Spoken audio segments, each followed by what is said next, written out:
dame de grâce. N'insistez pas à l'avantage. Mais de toute façon, gardez la bague, puisque monsieur le veut.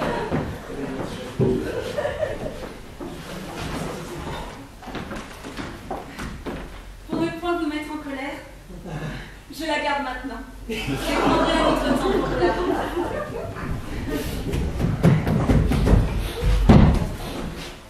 Monsieur, il y a quelqu'un qui demande à vous parler. Ouais, bah, dis-lui que je suis occupé, qu'il repasse une autre fois.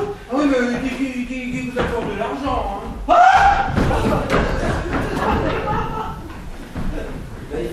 Ah je reviendrai tout à l'heure. Si vous en allez, je vais faire pour vous, mon père, les honneurs de votre logis et conduire madame au jardin, où je ferai porter la collation. Allez, je t'en prie. Voyez tout ceci, et tâche de m'en sauver le plus que tu pourras pour le renvoyer au marchand. Oh. Oh, c'est assez. Oh, fils impertinent, tu veux donc me ruiner?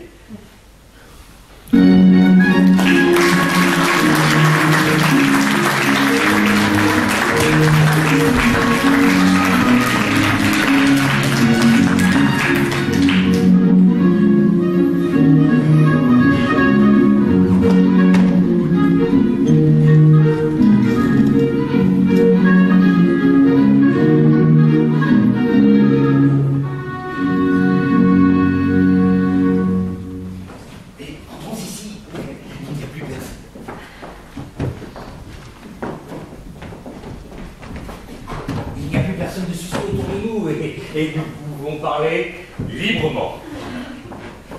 Oui, madame, mon frère m'a fait confidence de la passion qu'il a pour vous. Je sais les chagrins et les déplaisirs qui sont capables de causer de pareilles traverses. Et c'est, je vous assure, avec une tendresse extrême que je m'intéresse à votre aventure. Oh, c'est une douce consolation que de voir dans ses intérêts une personne comme vous. Et je vous conjure, madame, de me garder toujours cette généreuse amitié, si capable de m'adoucir les cruautés de la fortune. Bon, je vous laisse et vais m'assurer que l'on ne vous épie point. Vous êtes, par ma foi, de bien malheureuses gens, l'un et l'autre, de ne m'avoir point, avant tout ceci, averti de votre affaire. Je vous aurais sans doute détourné cette inquiétude et n'aurais pas amené les choses là où l'on voit qu'elles sont. Que veux-tu, c'est la destinée qui l'a voulu ainsi. Et Maria, quelle résolution sont les vôtres? Hélas, suis-je en pouvoir de faire des résolutions? Et dans la dépendance où je me vois, puis-je former que des souhaits? Quoi? Votre prie. Ouvre-nous des lumières. Ceci est assez difficile. Votre mère, peut-être pourrait-on la gagner et la résoudre à transporter au fils le don qu'elle confond au père. Mais le mal que j'y vois, c'est que votre père est votre père. Ah, ça s'entend. Ce que je veux dire, c'est qu'il montrera du dépit si il voit qu'on le méprise et qu'il ne sera point ensuite d'humeur à donner son consentement à votre mariage. Tu as raison. Ce qu'il faudrait, c'est tâcher de le dégoûter de votre personne, que le refus va de lui-même. Oui, mais tu as raison. Ah mais oui, j'ai raison, je le sais bien, j'ai raison, c'est là ce qu'il faudrait. Mais le diantre est de pouvoir en trouver les moyens.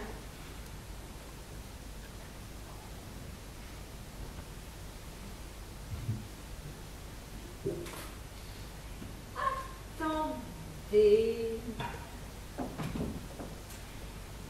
Si nous avions une femme un peu sur l'âge et qui fût de mon talent, et je vois assez bien pour contrefaire une dame de qualité, j'aurais assez d'adresse pour faire apprendre à votre père que ce serait une personne riche, qu'elle serait éperdument amoureuse de lui, jusqu'à se voir sa femme et lui donner tout son bien par contrat de mariage.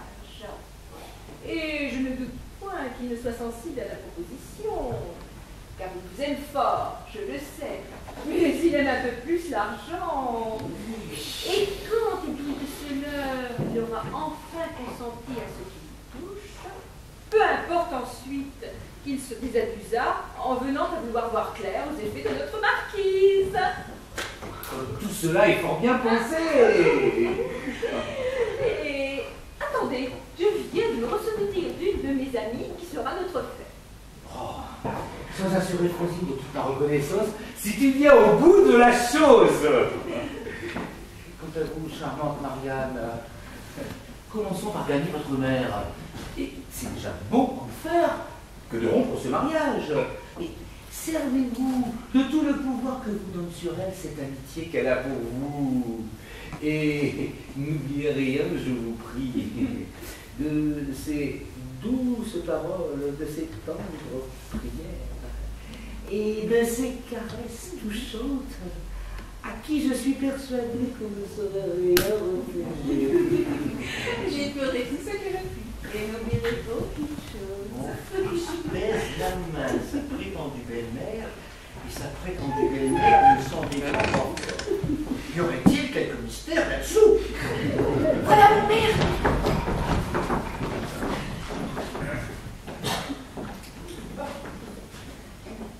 Le carrosse est tout prêt pour vous conduire à la foire et vous pourrez partir quand il vous plaira.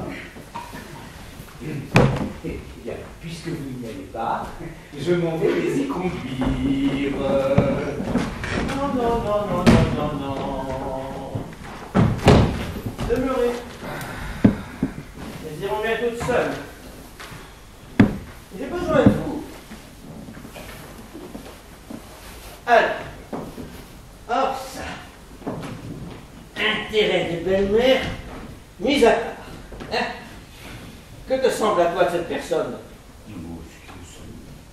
Oui, enfin bon, son air, sa beauté, sa taille, son esprit. Et là. Oui, ben.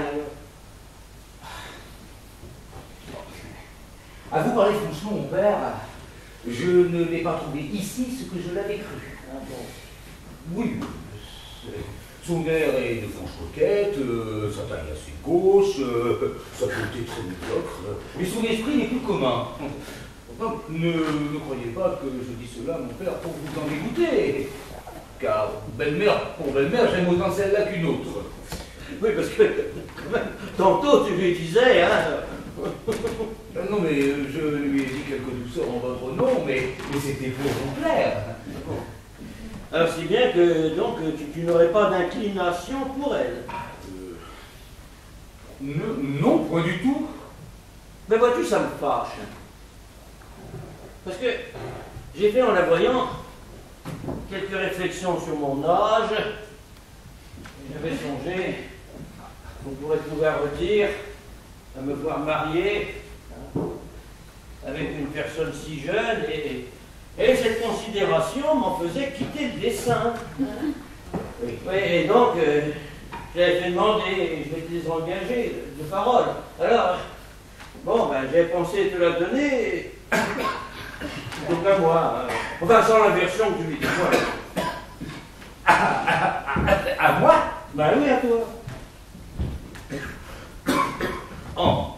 En mariage? Oui, en mariage.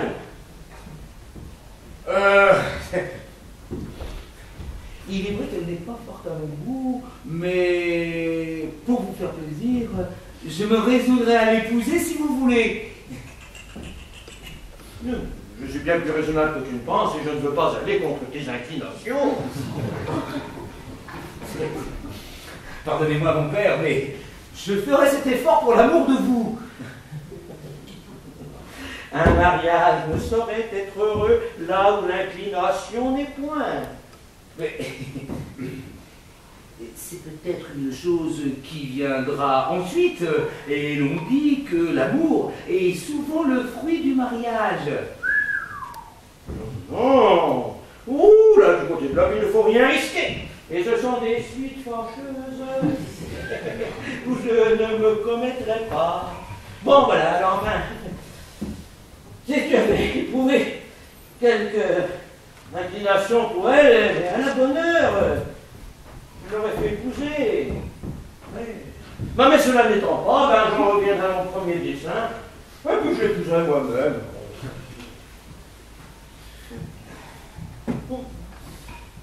Eh bien, mon père, puisque les choses en sont arrivées ici, il me faut vous découvrir mon cœur. La vérité est que je l'aime depuis un jour où je la vis lors d'une promenade, et que mon dessein était tantôt de vous la demander pour femme, mais que rien ne m'a retenu que la déclaration de vos sentiments et la crainte de vous déplaire. Et vous lui avez rendu visite, hein? Ah ben oui, mon père. Et beaucoup de fois. Assez pour le temps qu'il y a. Et on vous a bien reçu? Oh oui, fort bien, hein. Mais sans savoir qui j'étais, hein. Et c'est ce qui a fait tantôt la surprise de Marianne. Et vous lui avez déclaré votre amour, et le dessein où vous étiez de l'épouser? Sans doute. Et même que j'en avais fait à sa mère quelque peu d'ouverture. Et comment a-t-elle reçu pour sa fille votre proposition? Oh oui, fort civilement. Et la fille répond-elle fort à votre amour? Si j'en prends les apparences, mon père, je me persuade qu'elle a quelques bontés pour moi. Je suis bien content d'avoir appris cela. Voilà justement ce que je voulais savoir. Reçu, mon fils. Savez-vous bien ce qu'il y a? C'est qu'il faut vous déprendre de cet amour et cesser vos visites auprès d'une personne que l'on prétend pour moi et vous préparer à vous marier en peu avec celle que je vous destine. Ah oui, mon père. Ah, c'est ainsi que vous me jouez. Et puisque les choses en sont arrivées là, eh bien, je vous déclare, moi, que je ne quitterai point la passion que j'ai pour Marianne. Qu'il n'y a aucune où je ne m'abandonne pour vous disputer sa conquête. Et que si vous avez pour vous le consentement d'une mère, eh bien, j'aurai pour moi sans doute d'autres recours, mais qui combattront pour moi. Comment, Pandard? T'as l'audace d'aller se briser? Mais enfin, c'est vous qui venez sur les miennes. Et puis, de toute façon, mais j'étais le premier en battre. Mais ne me juge pas ton père. Et ne me dois-tu pas respect. Ce ne sont pas là des choses où les fils doivent en déférer au père. Et puis, de toute façon, mais l'amour ne connaît personne. Oui, mais moi je le ferais bien connaître, hein, avec quelques bons coups de bâton. Mais toutes vos menaces ne me feront rien du tout. Ah, tu renonceras à Marianne, hein? Pas du tout. Qu'on m'apporte un bâton! Qu'on m'apporte un bâton tout à l'heure! Ah.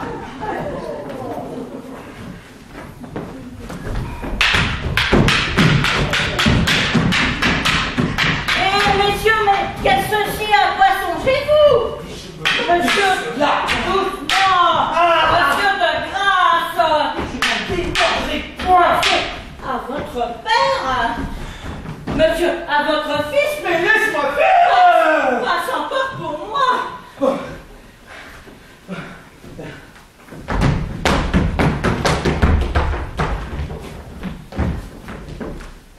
Tu vas te faire juge toi-même, Dom Jacotte, hein, pour savoir qui a raison de mon fils ou de moi. J'y consens. Éloignez-vous un peu.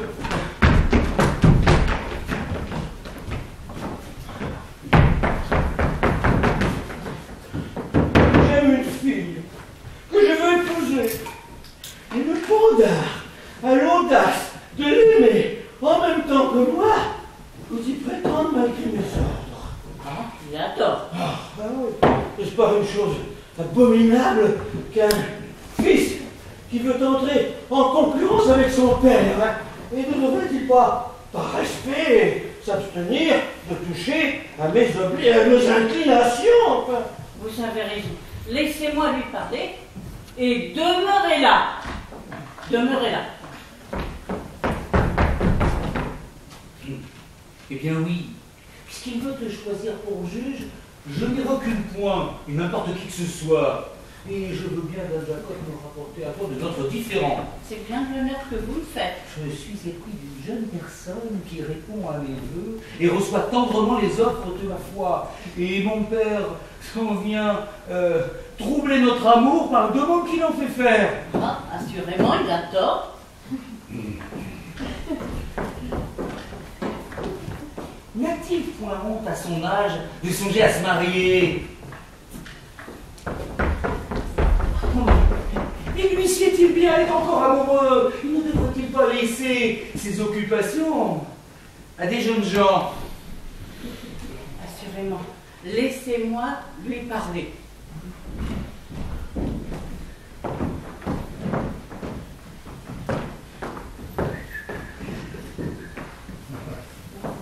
Monsieur, votre fils n'est pas si étrange que vous le dites. Il se met à la raison. Il ne s'est emporté que dans les premières chaleurs. Il dit qu'il sait le respect qu'il vous doit et qu'il ne fera point refus de se soumettre à ce qu'il vous plaira, pourvu que vous le traitiez plus par la douceur et que vous lui trouviez quelques personnes en mariage dont il ait lieu d'être content. Oh, Dame Jacotte, alors tu dis que moyennant cela, il peut espérer toute chose de moi, et que, hors mariage, je le laisse libre de choisir celle qu'il voudra. Laissez-moi faire. Monsieur, votre père n'est pas si déraisonnable que vous le faites. Il m'a témoigné que ce sont vos emportements qui l'ont mis en colère, qu'il n'en veut seulement qu'à votre manière d'agir, et qu'il sera prêt à vous accorder ce que vous souhaitez, pourvu que vous le traitiez davantage par la douceur et que vous lui montriez les déférences, les soumissions et les respects qu'un fils doit à son père. Si c'est là, Dame Jacotte, tu peux lui assurer que s'il m'accorde Marianne, il me trouvera toujours le plus soumis de tous les hommes et que jamais je ne ferai aucune chose que par ses volontés. Cela est fait. Il est content de vos promesses. Alors tout va le mieux du monde. Tout est conclu. Il est ravi de ce que vous avez dit. Le ciel soit loué. Eh bien, messieurs, vous voilà d'accord maintenant. Vous alliez vous quereller faute de vous entendre.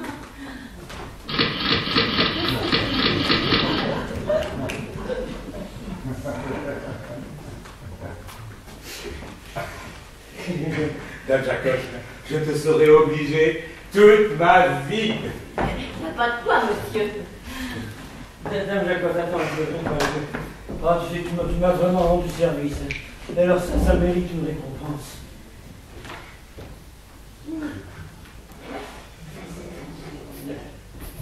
Allez, va. Je saurai m'en souvenir, je t'assure.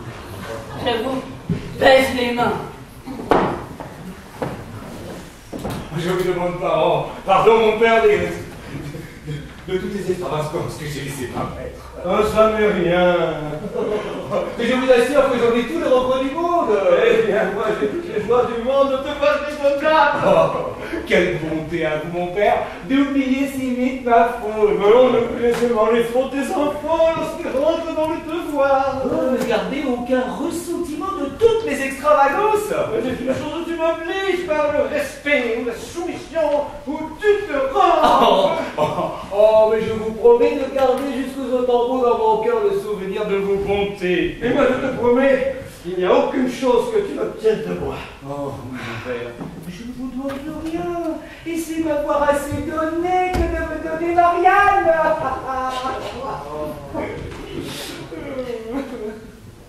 Comment? Mais je dis, mon père, que je suis trop content de vous et que je trouve toute chose dans la bonté que vous ayez de m'accorder Marianne. Mais qu'est-ce qu'il parle de m'accorder Marianne? C'est vous, mon père. Moi? Mais sans doute. Mais c'est toi qui as promis d'y renoncer. Moi? Mais oui. Oui. Point du tout. Tu t'es pas départi d'y prétendre? Au contraire, j'y suis porté plus que jamais. Le chef. Ah non, mais rien ne me fera changer. Mais laisse-moi faire, traître. Faites tout ce qu'il vous plaira. Mais je te défends, tu jamais me voir.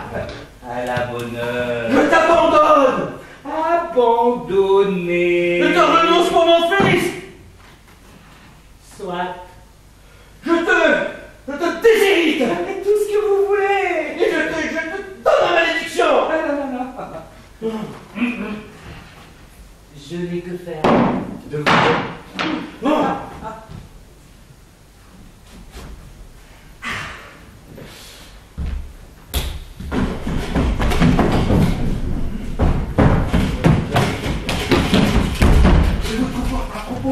Suivez-moi vite. Mais qu'est-ce qu'il y a?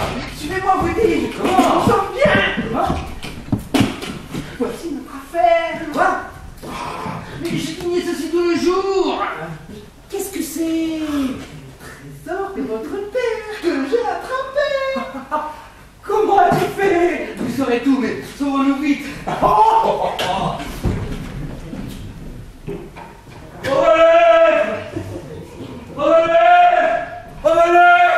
Un assassin! Au meurtrier! Justice! Juste ciel! Je suis perdu! Je suis assassiné! On m'a coupé la gorge! On m'a dérobé mon argent! Qui peut être? Qu'est-il devenu? Où est-il? Où se cache-t-il? Que ferais-je pour le trouver? Est-il point là? Il est point ici? Qui est-ce? Arrête! Rends-moi mon argent, coquin!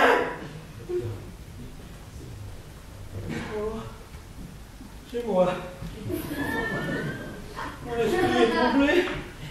Et j'ignore où je suis, qui je suis, et ce que je fais. Hélas, mon pauvre argent, mon cher ami, on m'a privé de toi. Puisque tu m'es enlevé, je n'ai plus que faire au monde. En effet, je n'en puis plus. Je me meurs. Je suis mort. Je suis enterré.